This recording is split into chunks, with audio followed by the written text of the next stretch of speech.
ಗುರುರ್ಬ್ರಹ್ಮ ಗುರುರ್ವಿಷ್ಣು ಗುರುರ್ದೇವೋ ಮಹೇಶ್ವರ ಗುರುರ್ ಸಾಕ್ಷಾತ್ ಪರಬ್ರಹ್ಮ ತಸ್ಮೈ ಶ್ರೀ ಗುರವೇ ನಮಃ.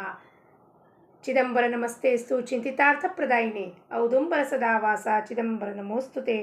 ಎಲ್ಲ ಆತ್ಮಜ್ಯೋತಿಗಳಿಗೆ ಸಾಷ್ಟಾಂಗ ಪ್ರಣಾಮ. ಜೈ ಚಿದಂಬರ. ಇಂದಿನ ರಾಜಾರಾಮ್ ಮಹಾರಾಜರ ಅಭಂಗವನ್ನು ನೋಡೋಣ. ಏನಪ್ಪ, ಪ್ರಪಂಚದಲ್ಲಿ ನಾವು ಬಂದು ನಮ್ಮ ಇತಿ ಕರ್ತವ್ಯ ಏನು? ಪರಮಾತ್ಮನ ಅರಿತುಕೊಳ್ಳೋದು, ಭಗವತ್ ಪ್ರಾಪ್ತಿಯೇ ನಮ್ಮ ಉದ್ದೇಶ ಆಗಿರಬೇಕು. ಸಂತರು, ಸತ್ಪುರುಷರು, ಸಿದ್ಧರು ಎಲ್ಲರೂ ಕೂಡ ಪೃಥ್ವಿ ಮೇಲೆ ಬಂದು ಅವರವ್ರ ಪ್ರಾರಬ್ಧಾನುಸಾರವಾಗ ಜೀವನವನ್ನು ಕಳೆದು ಅಲ್ಲಿ ಭಗವತ್ ಪ್ರಾಪ್ತಿ ಮಾಡಿಕೊಂಡು, ಸದ್ಗುರು ಪ್ರಾಪ್ತಿಯಿಂದ ಭಗವತ್ ಪ್ರಾಪ್ತಿ ಮಾಡಿಕೊಂಡು ತಮ್ಮ ಜೀವನವನ್ನು ಉದ್ಧಾರ ಮಾಡ್ಕೊಂಡು ಅವ್ರು ಪುನಃ ಅವ್ರ ಲಕ್ಷ್ಯ ಏನಿತ್ತು, ಎದಕ್ಕೆ ಬಂದಿದ್ರು ಇಲ್ಲಿ ಅನ್ನೋದನ್ನು ಅರಿತುಕೊಂಡು ಅದನ್ನು ಪಡ್ಕೊಂಡ್ರು. ಏನನ್ನ? ಪರಬ್ರಹ್ಮ ವಸ್ತುವನ್ನು ಪಡ್ಕೊಂಡ್ರು. ಆನಂದಮಯ ಜೀವನ ಕಳೆದು ಜನಕ್ಕೆ ಉದ್ಧಾರ ಮಾಡಿ ಬೋಧನೆ ಮಾಡಿ ಅವರು ಅವತಾರ ಕಾಲವನ್ನು ಸಮಾಪ್ತಿ ಮಾಡಿದ್ರು. ಅದು ನಾವು ಹಲವಾರು ಶತಮಾನದಿಂದ ನೋಡ್ತಾ ಬಂದಿದ್ದೀವಿ. ಎಲ್ಲ ಸಂತರು, ಶಂಕರಾಚಾರ್ಯರು, ಜ್ಞಾನೇಶ್ವರ ಮಹಾರಾಜರು, ತುಕಾರಾಮ್ ಮಹಾರಾಜರು, ರಾಜಾರಾಮ್ ಮಹಾರಾಜರು, ವಿಠಾಬಾಯಿ, ಜನಾಬಾಯಿ, ಎಲ್ಲ ರಾಮಕೃಷ್ಣ ಪರಮಹಂಸರು ಎಲ್ಲರೂ ಹೇಳಿದ್ದು ತತ್ವ ಒಂದೇ. ಏನು? ದೇವನು ಒಬ್ಬನೇ, ಅವನಿಗೆ ಯಾವ ಆಕಾರವೂ ಇಲ್ಲ, ಸ್ವರೂಪವೂ ಇಲ್ಲ, ನಿರಾಕಾರ ಸ್ವರೂಪ. ಅವತಾರ ತಾಳಿ ನಾನಾ ರೂಪದಲ್ಲಿ ಬರ್ತಾನೆ. ಏನಕ್ಕಪ್ಪ? ನಾವೇನು ಮರ್ತು ಹೋಗಿದ್ದೀವೋ ಅದನ್ನು ಪುನಃ ಟಚ್ ಮಾಡೋಕ್ಕೆ. ಸಂತರು ಏನಂತಾರೆ ನಮಗೆ ಬಂದು? ತುಮ್ಹಿ, ಜ್ಞಾನೇಶ್ವರ ಮಹಾರಾಜರು ಅಂತಾರೆ, ತುಮ್ಹಿ ಶ್ರೋತೆ ಜನ ಮಾವುಲಿ ಸಂತ ಜನ ಅಂತಾರೆ. ಸಂತರಿದ್ದೀರಪ್ಪ ನೀವು ನಿಮ್ಮನ್ನು ನೀವು ಮರ್ತು ಹೋಗ್ಬಿಟ್ಟಿದ್ದೀರಾ. ನಾನು ಈ ದೇಹ ದೇಹ ದೇಹ ಅಂದ್ಕೊಂಡು ಮನಸ್ಸು ಹೇಳ್ದಂಗೆ ಕುಣಿತಾ ಇದ್ದೀರಾ. ನಾನು ದೇಹ ಅಲ್ಲ, ಮನಸ್ಸಲ್ಲ, ಬುದ್ಧಿ ಅಲ್ಲ, ಚಿತ್ತವಲ್ಲ, ನಾನು ಶುದ್ಧ ಚೈತನ್ಯ, ಶಿವೋಹಂ ಶಿವೋಹಂ. ಅದನ್ನೇ ಸಮರ್ಥ ರಾಮದಾಸರು ಮನಾಚೆ ಶ್ಲೋಕದಲ್ಲಿ ಮನಸ್ಸಿಗೆ ಬೋಧನೆ ಮಾಡೋದು, ದಾಸಬೋಧಲ್ಲಿ ಮನಸ್ಸಿಗೆ ಬೋಧನೆ ಮಾಡಿದ್ರು. ಏನಪ್ಪ? ಮನಸ್ಸಿಗೆ ಹೇಳಿದ್ರು, ಅರ್ಥಕೊಳ್ಳಪ್ಪ, ನೀನು ಬಂಧನದಲ್ಲಿ ಸಿಕ್ಕಾಕೊಂಡು, ಚಕ್ರದಲ್ಲಿ ಸಿಕ್ಕಾಕೊಂಡು ಒದ್ದಾಡ್ತಿದ್ದೆ, ಅದನ್ನು ಬಿಡುಗಡೆ ಹೊಂದು. ಮನಯೇವ ಮನುಷ್ಯಾಣಂ ಕಾರಣಂ ಬಂಧ ಮೋಕ್ಷಯೋ ಬಂಧಾಯ ವಿಷಯ ಸಂಗೋ ಮುಕ್ತಿರ್ ನಿರ್ವಿಷಯಂ ಸ್ಮೃತಂ. ಮುಕ್ತಿ ಅಂದರೆ ವಿಷಯದಿಂದ ಬಿಡುಗಡೆ ಹೊಂದದೆ ಮುಕ್ತಿ, ಮೋಕ್ಷ. ಅದನ್ನು ಪ್ರಾಪ್ತಿ ಮಾಡ್ಕೊಳ್ಳಿಕ್ಕೆ ಈ ನರ ಜನ್ಮ ಕೊಟ್ಟಿದ್ದಾನೆ. ಪುನಃ ಇದ್ರಲ್ಲಿ ಸಿಕ್ಕಾಕೊಳ್ಬಾರ್ದು. ಅದಕ್ಕೆ ಇಲ್ಲಿ ಏನು ಹೇಳ್ತಾರೆ ರಾಜಾರಾಮ್ ಮಹಾರಾಜರು? ಅದನ್ನು ಶ್ರವಣ ಮಾಡೋಣ. ನವವಿಧ ಭಕ್ತಿಯಲ್ಲಿ ಮೊಟ್ಟ ಮೊದಲಾಗಿ ಏನಿದೆಯಪ್ಪ? ಶ್ರವಣ ಮಾಡೋದು. ನೀವು ಸರಿಯಾಗಿ ಕೇಳಿಸ್ಕೊಂಡಿದ್ರೆ ಮಾತ್ರ ಅದು ಒಳಗೆ ಅಂತರಾಳದಲ್ಲಿ ಇಳಿಯತ್ತದು. ಅದು ಇಳಿದ ಮೇಲೆ ಅದ್ರ ಕೆಲಸ ಅದು ಮಾಡತ್ತದು. ಏನಪ್ಪ? ಭಗವಂತನ ನಾಮ, ಭಗವಂತನ ಕೀರ್ತನ, ಭಗವಂತನ ಬೋಧನ, ಭಗವಂತನ ವಚನಗಳು. ಅದನ್ನು ಶ್ರವಣ ಮಾಡಿದರೆ ಮಾತ್ರ ಸರಿಯಾಗೆ ಒಳಗಿಳಿಯತ್ತೆ. ಇಲ್ಲಪ್ಪ, ಪಾಲ್ಥ್ಯ ಘಡ್ಯಾವರ್ ಪಾಣಿ. ಅಭಂಗ ಸತ್ಸಂಗದಲ್ಲಿ ಒಂದು ತಾಸು ಕೂತ್ಕೊಳ್ಳೋದು, ನಮ್ಮ ಫೋನ್ ಎಲ್ಲೋ ಇಟ್ಬಿಟ್ಟು ಅಲ್ಲಿ ಇಲ್ಲಿ ಓಡಾಡೋದು, ಚಹಾ ಮಾಡೋದು, ವಿಡಿಯೋ ಆಫ್ ಯಾಕೆ ಮಾಡ್ಕೊಂಡಿರ್ತೀವಿ ಗೊತ್ತಾಗಬಾರ್ದು ನಾವೇನು ಮಾಡ್ತಿದ್ವಿ. ಅವಾಗೇನಾಗುತ್ತೆ?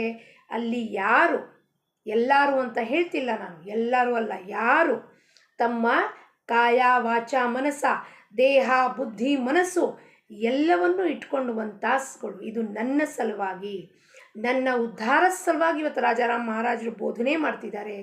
ಯಾರು ಗುರುಗಳು ವ್ಯಾಸಪೀಠದ ಮೇಲೆ ಕೂತಿರ್ತಾರೋ ಅವರ ಮುಖಾಂತರ ಇವತ್ತು ನನಗೆ ಬೋಧನೆ ಮಾಡಿ ನನ್ನ ಜೀವನದಲ್ಲಿ ಬೆಳಕು ತರ್ತಾ ಇದ್ದಾರೆ. ಬೆಳಕು ತಂದು ಕೊಡುವುದು ಕೆಲಸ ಗುರುದು, ಆದರೆ ಹಾದಿದಲ್ಲಿ ನಡೆಯೋದು ಕೆಲಸ ಶಿಷ್ಯನದೇ ಇರುತ್ತೆ. ಗುರು ನಡೆಯೋದಿಲ್ಲ. ಗುರು ಕೇವಲ ದಾರಿ ದೀಪಕ, ದೀಪ ತೋರಿಸ್ತಾನೆ, ದಾರಿ ತೋರಿಸ್ತಾನೆ. ದೀಪ ಹಿಡಿದು ಯಾರು ನಡಿಬೇಕಾಗಿರೋದು? ಅದು ಶಿಷ್ಯನ ಕೆಲಸ. ಅವನು ನಡಿಬೇಕು. ಅವನು ನಡೆಯೋದು ಬದಲಾಗಿಲ್ಲ ಗುರುಗಳೇ ಎಲ್ಲ ನಿಮ್ಮ ತಲೆ ಮೇಲೆ ಹಾಕಿಬಿಟ್ರೆ ಗುರು ಏನು ಮಾಡ್ತಾನೆ? ಎಂಥದ್ದು ಮಾಡೋದಿಲ್ಲ. ನಮ್ಮ ಕರ್ಮಾನುಸಾರವಾಗಿ ಅನುಭವಿಸೋಕೆ ಅದನ್ನು ಬಿಡ್ತಾನೆ. ಅದಕ್ಕೆ ರಾಜಾರಾಮ್ ಮಹಾರಾಜರು ಏನು ಹೇಳ್ತಿದ್ದಾರೆ? ಅದನ್ನು ಶ್ರವಣ ಮಾಡೋಣ, ಮನನ ಮಾಡೋಣ, ಚಿಂತನ ಮಾಡೋಣ, ನಿಧಿಧ್ಯಾಸವನ್ನು ಮಾಡೋಣ, ಮಥನ ಮಾಡೋಣ. ಸಾರ ವಿಚಾರವನ್ನು ಬೇರೆ ಪಡುತ್ತಿ. ಹಂಸ ಕ್ಷೀರ ನ್ಯಾಯ. ಹಂಸ ಕೇವಲ ಹಾಲು ತಗೊಂಡು ನೀರು ಬಿಟ್ಟಾಗತ್ತೆ. ಹಾಗೆ ನಾವು ಪರಮಾತ್ಮನನ್ನು ಹಿಡ್ಕೊಂಡು ಪ್ರಪಂಚವನ್ನು ಮನಸ್ಸಿಂದ ಬಿಟ್ಟು ಹಾಕಬೇಕು. ಅದಕ್ಕೆ ರಾಜಾರಾಮ್ ಮಹಾರಾಜರು ಏನು ಹೇಳ್ತಾರೆ? ಬುಲೋನಿಯಾ ಏಥೆ ರಾಹಸಿ ಬಾಜಾರಿ ಆಯುಷ್ಯ ಕಿತಿತರಿ ಸಾಂಗೆ ತುಜ ಕಾಯ ಧರೋನಿಯಾ ಬೈಸಲಾಸಿ ಸುಖ अंती महादुःख पडतसे तयासी तू कैसा विसरलासी आता भरवसा चित्ता धरिला काय दास म्हणे काही तरी सोय धरी आठवी अंतरी चिदंबर ಬುಲೋನಿಯಾ येथे ರಾಹಿಸಿ ಬಾಜಾರಿ ಬಾಜಾರಿ ಅಂದರೆ ಬಾಜಾರ್ ಅಂದರೆ ಮಾರ್ಕೆಟು ಪ್ರಪಂಚಕ್ಕೊಂದು ದೊಡ್ಡ ಮಾರ್ಕೆಟ್ ಅಂತ ಹೇಳ್ತಾರೆ ಅವ್ರು ಏನಪ್ಪ ಈ ಪ್ರಪಂಚದಲ್ಲಿ ಸೃಷ್ಟಿ ಮೇಲೆ ಪೃಥ್ವಿ ಮೇಲೆ ಪರಮಾತ್ಮ ಎದಕ್ಕೆ ಕಳಿಸ್ದ ನಮಗೆ ಸೃಷ್ಟಿನ ನಿರ್ಮಾಣ ಮಾಡಿದ್ದೀನಿ ಅದೂ ನಂದೇ ಸೃಷ್ಟಿನೂ ಸರ್ವಂ ಖಲ್ವಿದಂ ಬ್ರಹ್ಮಾಸಿ ಸರ್ವಂ ಖಲ್ವಿದಂ ಬ್ರಹ್ಮಾಸಿ ನಾನು ಒಳಗೆ ಯಾರು ಇದ್ದೀನೋ ಅಲ್ಲೇ ಹೊರಗೆ ಸೃಷ್ಟಿನಲ್ಲೂ ನಾನೇ ಇದ್ದೀನಿ ಅಂದಮೇಲೆ ನನ್ನಲ್ಲಿ ಹೊರಗಡೆ ಏನೂ ವ್ಯತ್ಯಾಸವೇ ಇಲ್ಲ ಅದಕ್ಕೆ ಸೃಷ್ಟಿ ಪ್ರಪಂಚ ಸುಂದರವಾಗಿ ಮಾಡಿದ್ದೀನಿ ಹೋಗಿ ಆನಂದ ಪಟ್ಕೊಂಡು ವಾಪಸ್ ಬಂದ್ರಪ್ಪ ಅಂದರೆ ನಾವು ಬುಲೋನಿಯಾ ಏಥೆ ರಾಹಸಿ ಬಾಜಾರಿ ಇದೇ ಪರ್ಮನೆಂಟ್ ನಮ್ಮದಿದು ಇಲ್ಲಿ ಇರುವುದು ಸುಮ್ಮನೆ ಅದು ನಮ್ಮ ಮನೆ ಅದು ನಿಜವಾದ ಮನೆ ಇದು ಸುಳ್ಳಿನ ಮನೆ ಇದು ಕೇವಲ ಬಾಡಿಗೆಗಿದ್ದೀವಿ ನಾವಿಲ್ಲಿ ಯಾಕಪ್ಪ ಲಿಮಿಟೆಡ್ನಲ್ಲಿ ಪೀರಿಯಡ್ನಲ್ಲಿ ಇರ್ತೀವಿ ಇಲ್ಲಿ 60 70 100 ವರ್ಷದ ಕಾಲ ಅದು ಲಿಮಿಟೆಡ್ ಪೀರಿಯಡು ಸೊ ಇಲ್ಲಿ ನಾವು ಸುಮ್ಮನೆ ಇದ್ದೀವಿ ಅದು ನಮ್ಮ ನಿಜಧಾಮ್ ಪರಂಧಾಮ್ ಅಬೋರ್ಡ್ ನಮ್ಮ ಸಚ್ಚಿತಾನಂದ ಸ್ವರೂಪದ ಮನೆ ಅಲ್ಲಿದೆ ಅಲ್ಲಿ ಅಂದರೆ ಎಲ್ಲಿ ಒಳಗೆ ಅಲ್ಲಿ ಅಂದರೆ ಇನ್ನೆಲ್ಲೋ ಮೇಲ್ಗಡೆ ಅಲ್ಲ ಇಲ್ಲೇ ಒಳಗೆ ಬುಲೋನಿಯಾ ಯಥೆ ರಾಹಸಿ ಬಾಜಾರಿ ಈ ಪ್ರಪಂಚ ಎಂಬ ಮಾರ್ಕೆಟಲ್ಲಿ ನಿನ್ನನ್ನು ನೀನು ಮರ್ತು ಹೋಗ್ಬಿಟ್ಟಿದೆಯಲ್ಲಪ್ಪ ನಾನು ನಾನು ನಾನು ಅಂತ ನಾನು ಯಾರೋ ಬೇರೆ ಇದ್ದೀನಿ ಅಂದ್ಕೊಂಡ್ಬಿಟ್ಟು ಈ ಪರಮಾತ್ಮನಿಂದ ದೂರ ಆಗಿದೆಯಾ ದೇಹ ಕಂಟ್ಕೊಂಡ್ಬಿಟ್ಟು ನಾನೇ ದೇಹ ನಾನೇ ದೇಹ ನಾನೇ ದೇಹ ಈ ದೇಹಕ್ಕೆ ನಾನು ಗುಳಿಗೆ ಕೊಡ್ತಾಯಿದ್ದೀನಿ 4 ವರ್ಷದಿಂದ ಯಾವುದಕ್ಕೆ ಹಾರ್ಟ್ ಇನ್ ಮೆಡಿಸಿನ್ ದೇಹಕ್ಕೆ ಕೊಡ್ತಾ ಇದ್ದೀನಿ ನನಗೆ ಅಲ್ಲ ನಾನು ಯಾರು ನಾನು ದೇಹ ಅಲ್ಲ ಬುದ್ಧಿ ಅಲ್ಲ ಮನಸ್ಸಲ್ಲ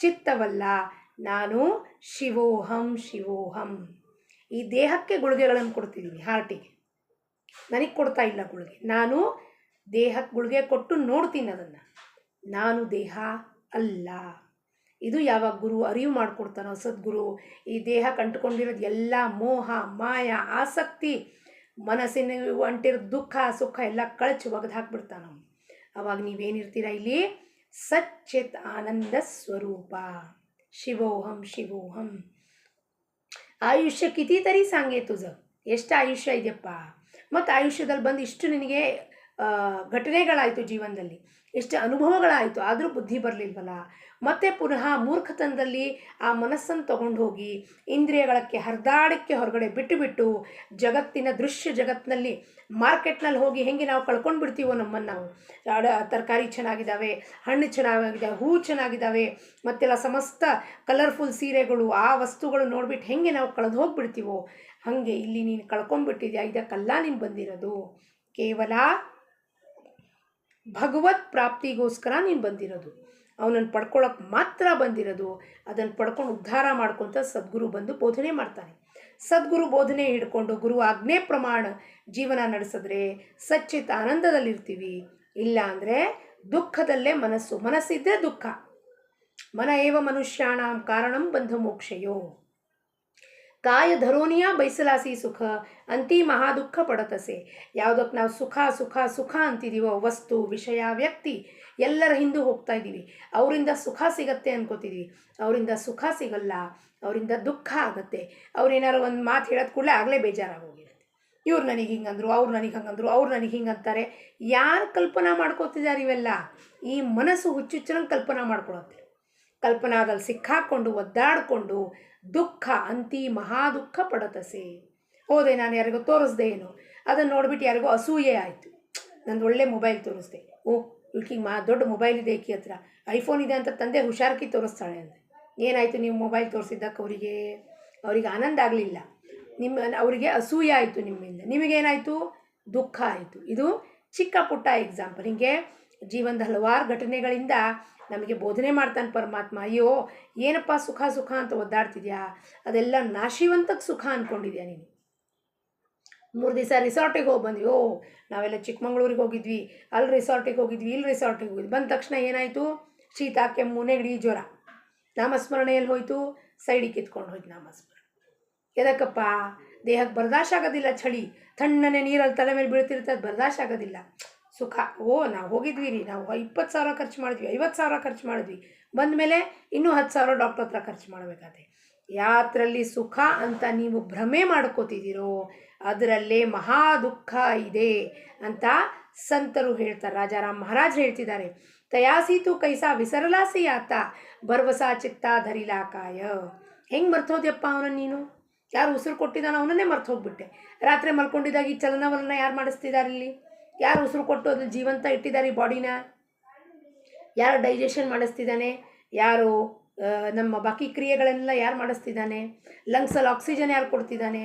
ಕಿಡ್ನಿ ಫಂಕ್ಷನ್ ಯಾರು ಮಾಡ್ತಿದ್ದಾರೆ? ನಾನು ಮಾಡ್ತಿದ್ದೀನಾ? ನನಗೆ ಮಾಡ್ಲಿಕ್ಕೆ ಸಾಧ್ಯತೆ ಇದೆಯಾ? ಇನ್ನೊಂದು ಜೀವಕ್ಕೆ ನನಗೆ ಏನಾದ್ರು ಕೊಡ್ಲಿಕ್ಕೆ ಸಾಧ್ಯತೆ ಇದೆಯಾ? ಇಲ್ಲ ಅಂದಮೇಲೆ ನೀನು ಹೆಂಗೆ ಅವನನ್ನು ಮರ್ತು ಬಿಟ್ಟೆ? ಯಾರು ಈ ಉಸಿರನ್ನು ಕೊಟ್ಟಿದ್ದಾನೆ? ಈ ಅವಯವಗಳನ್ನು ಕೊಟ್ಟಿದ್ದಾನೆ. ಈ ಉಸಿರಾಟ ಮಾಡ್ತಿದ್ರೆ ಅವಯವಗಳು ನಡೀತಿರ್ತಾವೆ. ಚಲನವಲನ ಆಕ್ಸಿಜನ್ ಎಲ್ಲ ಕಡೆ ನಡೀದ್ರೆ, ಧಾರಾಕಾರವಾಗಿ ಹರಿದ್ರೆ ಅವಾಗ ಈ ಬಾಡಿ ನಡೆಯೋಕ್ಕೆ ಶುರು ಮಾಡುತ್ತೆ. ಇಲ್ಲಾಂದರೆ ಎಲ್ಲಿಂದ ಹರಿಲಿಕ್ಕೆ ಸಾಧ್ಯ?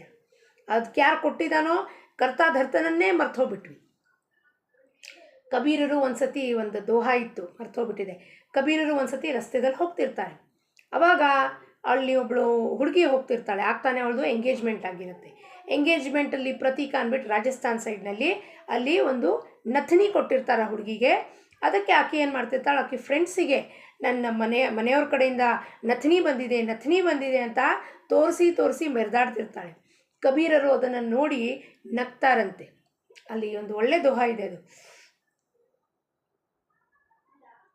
नथनी दीनी यार नो दिखाए बारंबार, नाक दिया करतार ने उसको दिया बिसार. नथनी दीनी यार नो देख बारंबार, ಯಾರು ಕಳಿಸಿದಾರೋ ಮನೆಯಿಂದ ಯಾರು ಕಳಿಸಿದಾನೋ ಗಂಡ, ಅವನು ನಥನಿ ಕೊಟ್ಟಿದ್ದಾನೆ ಅಂದ್ಬಿಟ್ಟು ಅದನ್ನು ಮುಗುತಿ ನೋಡ್ಬಿಟ್ಟು ಆಹಾ ನನ್ನ ಗಂಡ ಕಳಿಸಿದಾನೆ, ನನ್ನ ಮನೆಯವ್ರು ಆಗೋರು ಮನೆಯವ್ರು ಕಳಿಸಿದ್ದಾರೆ ಅಂತ ಮೆರೆದಾಡ್ತಿದ್ದಾಳಕ್ಕೆ. ಆದರೆ ನಾಕ್ ದೀನಿ ಕರ್ತಾರ್ನೆ ಅಂದರೆ ಪರಮಾತ್ಮ ಯಾರು ಮೂಗು ಕೊಟ್ಟಿದ್ದಾನೋ ಅವನ ಬಗ್ಗೆ ವಿಚಾರ ಮಾಡಲಿಕ್ಕೆ, ಸಿಮ್ರನ್ ಮಾಡಲಿಕ್ಕೆ, ಸಿಮ್ರನ್ ಅಂದರೆ ಸ್ಮರಣೆ ಮಾಡಲಿಕ್ಕೆ ನಮ್ಮ ಹತ್ರ ವೇಳೆ ಇಲ್ಲ. ಅಂದರೆ ನಾವು ಪ್ರಪಂಚದ ವಸ್ತುದಲ್ಲಿ ಹೆಂಗೆ ಕಳ್ಕೊಂಡು ಹೋಗ್ತೀವಿ ಅಂದರೆ, ನಾವು ಯಾರು ಈ ಉಸಿರು ಕೊಡ್ತಿದ್ದಾನೋ ಅವನನ್ನೇ ಮರ್ತು ಹೋಗ್ಬಿಟ್ಟಿದ್ದೀವಿ. ಅದಕ್ಕೆ ಭರವಸಾ ಚಿತ್ತ ಧರಿಲಾಕಾಯ, ಅವನ ಮೇಲೆ ಭರವಸೆನೇ ಇಲ್ವಲ್ಲ ನಿನಗೆ. ಚಿತ್ತದಲ್ಲಿ ಸ್ವಲ್ಪನಾರು ಭರವಸೆ ಇಟ್ಕೋಬೇಕೋ ಬೇಡವೋ ಅವನ ಮೇಲೆ? ಯಾರು ಕೊಟ್ಟಿದ್ದಾರಪ್ಪ ಈ ಶ್ವಾಸ? ಹೂ ಎಮ್ ಐ ಅಂದರೆ ಏನು? ಹೂ ಎಮ್ ಐ ಅಂದರೆ ಶ್ವಾಸ ಕೊಟ್ಟವನು ಯಾರು? ಅವನ ಕಡೆಗೆ ತಿರುಗಪ್ಪ ನೀನು. ನಾನು ಅಂತ ಒದ್ದಾಡಬೇಡ ಇದು ದೇಹಾಭಿಮಾನದಲ್ಲಿ. ಹೂ ಆಮ್ ಐ, ಯಾರು ನಾನು? ಒಳಗೆ ಹೋಗು. ಯಾರಿಗೆ ವಿಚಾರ ಬರ್ತಿದೆ? ನಿಮಗೊಂದು ಕೆಲಸ ಮಾಡಬೇಕಾಗಿತ್ತು, ನನಗೆ ಯಾರಿಗೂ ಬುಕ್ ಕಳಿಸ್ಬೇಕಾಗಿದೆ, ಯಾರಿಗೋ ಚಿದಂಬರನ್ ಒಂದು ಬುಕ್ ಕಳಿಸ್ಬೇಕು. ಅದು ಪ್ರಚೋದನೆ ಮಾಡಿದ್ದು ಯಾರು? ನಾನು ಹೋಗಿ ಕೊಟ್ಟನಾ? ನನ್ನ ತಲೆ ಒಳ ವಿಚಾರ ಬಂತತ್ತ ಅಂತಾನೆ. ನಾನಂತೂ ದೇಹಾಭಿಮಾನದಲ್ಲಿದ್ದೀನಿ, ನನಗೆ ಹೆಂಗೆ ಬಂತು ವಿಚಾರ? ಯಾರು ಕೊಟ್ಟರು ಆ ವಿಚಾರ? ಹೂ ಆಮ್ ಐ, ಯಾರು ಕೊಟ್ಟರು ಆ ವಿಚಾರ ಅವನ ಕಡೆ ತಿರುಗಬೇಕು. ಪರಮಾತ್ಮ ಪ್ರಚೋದನೆ ಮಾಡಿದ್ದಕ್ಕೆ ಮನಸ್ಸು ಆಚೆ ಬಂದು ಒಂದು ವಿಚಾರ ವ್ಯಕ್ತಪಡಿಸ್ತು, ನಿಮಗೆ ಒಂದು ಬುಕ್ ಕಳಿಸ್ಬೇಕಾಗಿದೆ, ಇಲ್ಲ ನನಗೊಂದು ಬುಕ್ ಬೇಕು ತರಿಸ್ಕೊಡ್ತೀರಾ? ವಿಚಾರ ಹಾಕಿದ್ಯಾರು ತಲೆ ಒಳಗೆ? ಪರಮಾತ್ಮ. ಕೆಲಸ ಮಾಡಿದ್ಯಾರು? ಮನಸ್ಸು. ಆದರೆ ಮನಸ್ಸಿಗೆ ಭ್ರಾಂತಿ ಏನಾಗ್ಬಿಟ್ಟಿದೆ? ನಾನೇ ವಿಚಾರ ಮಾಡಿದೆ, ನಾನೇ ಕಳಿಸ್ದೆ, ನಾನೇ ಅವ್ರಿಗೆ ಕೊಟ್ಟೆ, ನಾನೇ ಸತ್ಸಂಗಕ್ಕೆ ಕರ್ಕೊಂಡು ಹೋದೆ. ಇದು ಮನಸ್ಸು ಅಹಂಕಾರ ಹೊಂದಿ ದೇಹಾಭಿಮಾನದಲ್ಲಿ ತನಗೆ ದುಃಖ ಸುಖ ಅಪಮಾನ ಜಯ ಪರಾಜಯದಲ್ಲಿ ಸಿಕ್ಕಾಕೊಂಡು ಒದ್ದಾಡುತ್ತೆ. ಅದೇ ಮನಸ್ಸು ಯಾವಾಗ ಮನಸ್ಸಿಗೆ ದಿವ್ಯ ವಿಭೂತಿ ಅಂದಿದ್ದಾರೆ 10ನೇ ಸ್ಕಂದದಲ್ಲಿ ಭಾಗವತದಲ್ಲಿ, ದಿವ್ಯ ವಿಭೂತಿ ಮನಸ್ಸು ನಾನೇ ಅಂತ ಪರಮಾತ್ಮ ಹೇಳ್ತಾನೆ. ಯಾಕಪ್ಪ? ಮನಸ್ಸು ಕೊಟ್ಟಿರೋದೇ ನಾನೇ ನಿನಗೆ. ಏನಕ್ಕೆ? ನನ್ನ ಕೆಲಸ ಮಾಡಲಿಕ್ಕೆ. ನನ್ನ ಕೆಲಸ ಅಂದರೆ ನನ್ನನ್ನು ಹಾಡಿ ಹೊಗಳಿ ಕೊಂಡಾಡಿ ಸದಾ ನನ್ನ ಧ್ಯಾನದಲ್ಲಿರೋ ಕೊಟ್ಟಿನ ಮನಸ್ಸು. ಅದನ್ನು ಹರಿದಾಡೋಕ್ಕೆ, ಸ್ವೇಚ್ಛೆಯಾಗಿ ಮಾತಾಡೋಕ್ಕೆ, ಸ್ವೇಚ್ಛೆಯಾಗಿ ಹರಿದಾಡೋಕ್ಕೆ ಕೊಟ್ಟಿಲ್ಲ. ದಾಸಮಣೆ ಕಾಹಿತರಿ ಸೋಯ್ಧರಿ ಆಠವಿ ಅಂತರಿ ಚಿದಂಬರ. ಏನಾದ್ರು ಸ್ವಲ್ಪ ಅರೇಂಜ್ಮೆಂಟ್ ಮಾಡ್ಕೋ. ಸೋಯ್ ಅಂದರೆ ಅನುಕೂಲ ಮಾಡ್ಕೋ. ಆ ಚಿದಂಬರನ ನೆನೆಸ್ಬೇಕು ಅಂದರೆ ಅನುಕೂಲ ಹೆಂಗೆ ಮಾಡಬೇಕು? ಸದ್ಗುರುಗೆ ಶರಣು ಹೋಗಬೇಕು, ಅವನು ಕೊಟ್ಟಿದ್ದ ಸಾಧನೆಯನ್ನು ಮಾಡಬೇಕು, ಜಪ ತಪ ಧ್ಯಾನ ಸಾಧನಗಳ ಮುಂತಾದಗಳನ್ನ ಮಾಡಬೇಕು. ಆವಾಗ ಅಂತರಂಗದಲ್ಲಿ ನೆಲೆಸ್ಲಿಕ್ಕೆ ಸಾಧ್ಯ ಆಗುತ್ತೆ. ಇಲ್ಲ ಅಂದರೆ ನೆಲೆಸ್ಲಿಕ್ಕೆ ಸಾಧ್ಯ ಇಲ್ಲ. ಸೋಯ್ ಅಂದರೆ ಏನು? Make your engagement, something, engage yourself in some activity related to God. ಭಜನೆ ಮಾಡಿ, ಕೀರ್ತನ ಮಾಡಿ, ಅಭಂಗ ಬರೀರಿ, ಅಭಂಗ ಹೇಳಿ, ನಿರೂಪಣ ಮಾಡಿ. ಅವಾಗ ನಿಮ್ಮ ಮನಸ್ಸು ಸದಾ ಸದಾ ಚಿದಂಬರ ಚಿದಂಬರ ಚಿದಂಬರ ಚಿದಂಬರ ಅದರಲ್ಲೇ ತೊಡಗಿದ್ದಾಗ ನಿಮಗೆ ಅವನ ಬಗ್ಗೆ ಧ್ಯಾನ ಬಿಟ್ಟು ಇನ್ಯಾವುದೂ ಧ್ಯಾನ ಬರೋದಿಲ್ಲ ಅಂತ ರಾಜಾರಾಮ್ ಮಹಾರಾಜರು ಈ ಅಭಂಗದ ಮುಖಾಂತರ ನಮಗೆ ಬೋಧನೆ ಮಾಡ್ತಾರೆ. ನಾವೆಲ್ಲರೂ ನಿತ್ಯವಾಗೂ ಅಭಂಗ ಹೇಳೋಣ, ಅಭಂಗ ಬರೆಯೋಣ, ಚಿಂತನ ಮಾಡೋಣ. ಮನನ ಮಾಡೋಣ, ಅದನ್ನು ನಿರೂಪಣ ಮಾಡೋಣ, ಪ್ರಯತ್ನ ಮಾಡೋಣ. ನಿರೂಪಣ ಮಾಡೋದು ಎಲ್ಲರಿಗೂ ಸಾಧ್ಯತೆ ಇದೆ. ಎಲ್ಲರೂ ಮಾಡಿ ರಾಜಾರಾಮ್ ಮಹಾರಾಜರು ಕೃಪಾಧಾರೆಯನ್ನು ಖಂಡಿತವಾಗಲೂ ಹರಿಸ್ತಾರೆ.